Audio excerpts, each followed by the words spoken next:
Hello there, welcome back to War Thunder and to a video about the Centurion Mark III. This is not a tank review, this is not a first impressions, it's not really also a revisit, it's just a reminder for me and a lot of other players what actually the British at 6.7 look like. And it's just a small fraction because I had a very intense game in this tank just right now and I wanted to show it to you what this tank can do and where it excels at. The Centurion Mark III is very similar to the Camouflage and also gun-wise very similar to the FE4-202.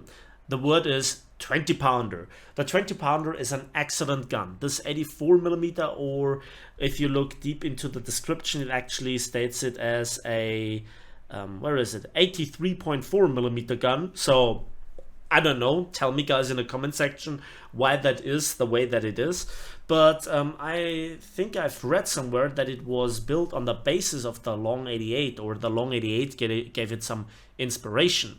Furthermore, this tank, while being very limited with its speed, hard limited to 35 kilometers an hour, and not having the best horsepower to ton ratio either, it at least has some bouncy armor, and it has a stabilizer, it has a fairly decent rate of fire with 6.3 seconds for an ace crew, good gun handling, 10 degrees of gun depression, 20 degrees of gun elevation, okay turret rotation speed, and then also APDS. It also profits with the stock ammunition from the AP buff from like last year ago with the introduction of the French. So yeah, this is as funny as a bag of badgers, and I actually want to show you this battle. Before I actually go into the battle, a few more things to mention. First of all, the camouflage that you can see here is from the Thunder League that you can equip your tier 4 tanks with. As far as I know, not every single one, but I think heavies and mediums you can equip this camouflage to if you have bought it in the past. I love this camouflage to bits. I think, you know, white and black and that on a, you know, red background, it just looks cool. I love it. Furthermore, the biggest advantage that the British have is that they never have to fight the Americans. They never have to fight the American heavies and the American very mobile tanks, and as well not the American CAS. So a lot of the problems that the British actually complain about, other nations would love to have as a problem. It's a big jump for the British from the early tiers that you have to at times suffer through, and even with the AP buff it's still very rough at times, but then at 6.7 you get a decent reverse gear, you have some armor, you have the 20 pounder with the stabilizer, high rate of fire, APDS and AP with the buff.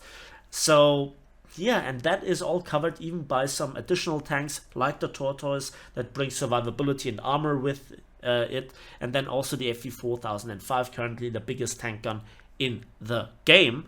So there is at 6.7 an entire lineup that you can use of very capable tanks, and the hard counter from the Germans, believe it or not, is not a Tiger 2 or a Panther or a Tiger 1.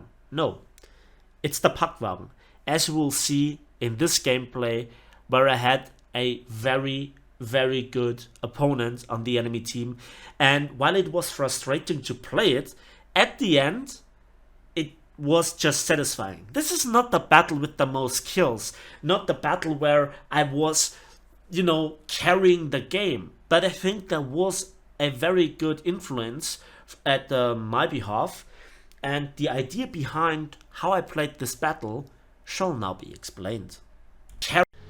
And we play this match on the Poland map, and it's the battle mode, so 1 cap each. You win if you just simply capture that 1 point.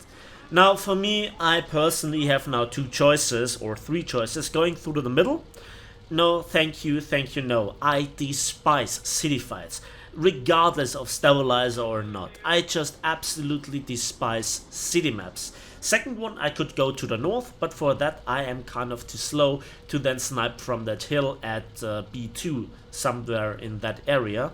But it's the sniping role that I intend to play, and this is why I go here south on the other side of the lake basically, and I'm the only one from my team. but as we will see in just a few moments, it is a good thing that I did it. And yeah, I'm going here over the hill. That looks like a Russian tank, not quite sure. That was actually not missing by that much. So the APDS not just has the good penetration and can deal with sloped armor better than AP CBC rounds, it also gives you a great muzzle velocity and it is very easy to aim. I'm not the world's greatest shooter, so I'm sorry for you what you're about to see in this battle. It could have been played better, but I'm not perfect, and if you would only want to see perfect gameplay, I'm not quite sure what you actually can learn from this. Sometimes you have to learn how to deal with mistakes that you have made in the past. Ask my mother. But I had to make this joke. So here we actually go very wide around the hill, and somebody spotted something for us. So spotting is such an important and powerful tool. And I expect this tank, so I still have the house and parts of the hill on my side to cover me. And then we can see how important the stabilizer is. There we go. And that looks like an AMX 50, and we take out the engine. I reverse, and that's the first bounce of the game. The second one actually takes out the fire mechanism. Now what I should do is to switch to the armor piercing, because it has massively improved spalling damage. But we finish him off that way. But it already cost me 4 shots for that only 1 kill. Not a good start. But, you know, with advantages there are also disadvantages. It's always, I think, a personal taste if you prefer APHE shells or any sort of derivatives of that shell type, or if you trade it for having a higher rate of fire, better ballistics, and a stabilizer. I think it's very situational. If you are an ambush tank, if you are stationary and you have the side of an enemy tank, it's no question about it that APHE is by far the better shell.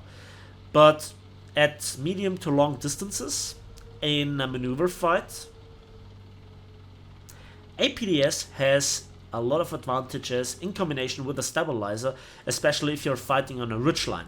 And now here the actual battle, what I intended to show you, begins.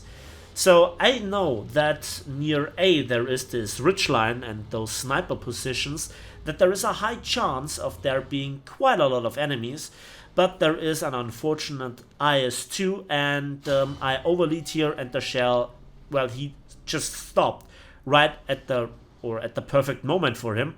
The second shot actually bounces, because Mother Russia. And his shell bounces as well. So because I was actually going uphill, my rooftop was even more angled. When he would have shot at me while I was flat on the ground, he would have overmatched my roof or interacted with it, and then it would have killed me. So here I got the kill, I was shot, and I took here the risk to actually use my reload, and then 2 shots actually missed me. So this is now this gamble in the bushes, you know. Who sees whom first? From which direction did I get shot? Now, the important part is that I am, as long as I don't get killed, a massive distraction for the enemy team. They stop, they don't move into the city to join the fight with their comrades. No, they stop here near their spawn and try to shoot at me. They waste ammunition, and they might give away their position versus some of the tanks on my team that go north, or to very wide to the north. And then I spot this Panther, and that was a very good shot. I nearly track him, but I kill the loader and the gunner. He can't depress his gun, and then we ammo rack him again with APDS. If you make this disabling shot first, then that is very often very good. And here I need to actually angle my armor towards the expected direction where the shots are coming from. So here I see it, and then I use here the smoke to, yeah, hide myself while I am tracked. While I am tracked, I'm very vulnerable. I could shoot here, but I don't shoot it. But I don't shoot as long as he actually, shoots, and then I take the risk. And again, we bounce 1 or 2 shots. We already have 3 kills. More shells are coming in. The enemy team is really pissed at this point, I guess, and they are really focusing on me hard. Now, you always have to think about one thing. Somebody is coming for you. Somebody wants to flank wide and then shoot you in the side or shoot at you from an unexpected direction. And that is a target at 2p, and normally I would have an easy time dealing with him, but at long range the turret cheeks are not the world's greatest target. Furthermore, I actually should switch here to armor piercing, because it would have a greater post-penetration damage effect, and there is then a high chance that I could one-shot a target too. So I then switched also to the Panther, and there we see him. Hello, little sunshine. Look at this. I bounce it, and that is a Packwagen. I took out his breach, so now I guess he reversed. Some more shells coming my direction, and look where my team in the beginning was. They were actually stuck on the outer ends of the village. Now they are going through the village. I distracted so many tanks, or at least I interpreted that way, that I gave my team here maybe a little advantage, and it's all the more amusing if they manage to use it. And it continues, so shells are coming in, and that is a target too, so I try to aim here, and I overlead again. I aim too high, so I'm really not used to this APDS. The last tank that I played was the Panther 2. We bounce another shell, the target 2 misses, so I risk it here again, but then I think to myself, no, it's not worth it. While your turret is really bouncy, the cupola isn't. So it's always this hull down strategy. You're a small target, you can go into hard cover really fast thanks to your reverse gear, but ultimately you're not foolproof. But against this target too, he seems to be really unlucky, and then I'm unlucky since he actually has shot all the ammunition from his turret, and just the ammunition in the side of the tank was left. So that means he shot at me for such a long time that it saved his life. Yeah, this is War Thunder in a nutshell for me. Oh man. But he actually got killed. And now my team has gone through the village, and they're engaging all the tanks that are remaining. And I wonder, where is this Packwagen? I look at the previous position, but now it begins. Where is he? Is he somebody that has no game experience, that just tries to pop up on the very same location over and over again, like this AMX-13? Yeah. That was a nice kill, really satisfying, and there you could see the massive spalling damage. I'm out of APDS for quite some time. Now I have to deal here with the AP, but it doesn't really worry me. One thing that is very problematic is how much you run through ammunition, and that was a good lead, but just a touch too high, and we actually seem to have hit the deck of the Panther's engine compartment. Yeah. And I'm moving forwards and backwards. Even if somebody flanks me, even if somebody decides to take a very good shot, he always has to deal with my unpredictable movements. There is another French light tank, I guess. And that was really a stupid damage indicator fail. I got shot from the front, but it showed me to the back. I don't know if this is a bug currently, or it annoys the living hell out of me. It is so confusing, and you can die because of this, because you then react to it in the right way, but then the damage indicator gave you the wrong indication, and then you do the wrong thing because of wrong information. And that was really satisfying here, that kill. Yeah, and that was my ace. So that was really great. hitting here the ammunition, but again you could see the spalling effect was really great. The question now is, I'm kind of stuck here with this position because I don't know where the Packwagen is. I risk it and immediately I got tracked. I have run out of smoke and I don't want to shoot right here. The question is, where is he? Where is that goddamn tank? I always have it in the back of my head that there is a threat around, so this is why I did not move forwards. And, you know, I don't think that this is camping. Out of all the things, this is most likely only frontline camping.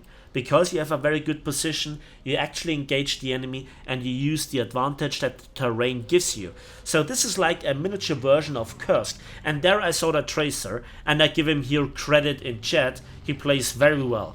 Because after the shot has been taken, he retreats into cover, and I have no idea where he is. But then he makes a mistake. He wants to come out again, and that was all that I needed, and that was a perfect true knockout with one shot, giving me my 6th kill. I only have 3 rounds left of AP, and again, respect for that play. He kept me guessing. He actually made the long way around. Behind the woods to my right and actually use the buildings as hard cover, using here the capabilities of the Packwagen. The Packwagen is always one of those tanks that is so painful when I look at it, because it was just a reward tank, and I think it is a tank that would be amazing as a tactical vehicle, actually letting the German tankers play nothing but this. And yeah, I could have eventually maybe burned down this Coelian, but it was not to be. So that's it for this battle. Let's have a quick look at the post-battle results and let's see what our camping session actually brought us in.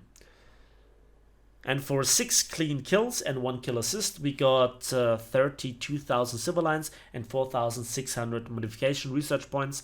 Tactical efficiency was also fulfilled. That's it for me today. I hope you enjoyed this battle. Please give the video a like if you did. Subscribe if you want to see more. Let me know in the comment section what you think. And damn you, because he stole my Survivor Award. So we'll see each other on the battlefields of War Thunder.